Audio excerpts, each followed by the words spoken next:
Hi again, everybody. Perfect Storm Trading here. It is Sunday, the 21st of November.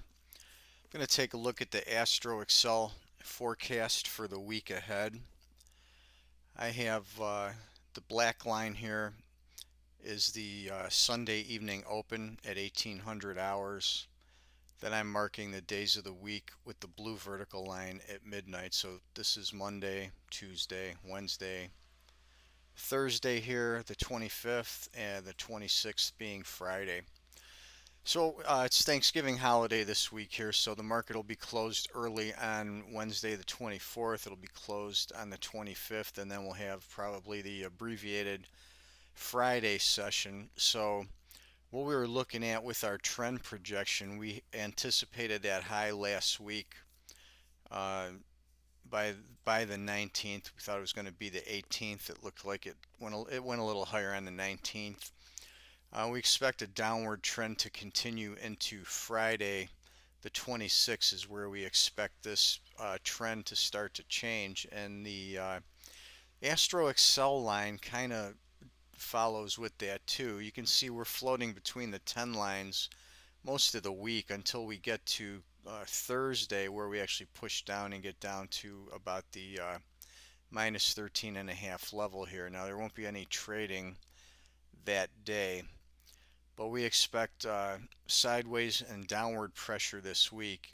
As you can see, when we pick up trading tonight, we're flatlining through Monday till about somewhere between 11 and 12, and then we've got to push down into that evening. Then we're flatlining, bouncing around the zero line until we start pushing up a little bit in Wednesday.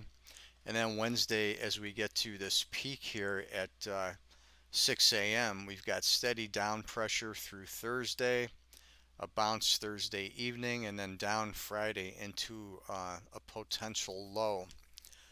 So, what we'd be looking at for any intra weekly swing trades or short term swing trades that we initiated last week on Wednesday and Thursday, we're looking at the downward move. And we'll see about exiting Wednesday, or at least a partial exit Wednesday, but we may want to hold through Friday after looking at the Excel chart here, because most of the pressure comes later Wednesday and then down through the close on Thursday, and then a little lower low here on Friday. So depending on how this plays out, we may do a partial exit Wednesday, take the rest off Friday before the market closes. So that's the look for the week ahead. We'll be back again Monday, and we'll take a look at what's going on the intraday chart. Thanks for watching. Please subscribe to and like our YouTube channel, and we'll talk to you again tomorrow.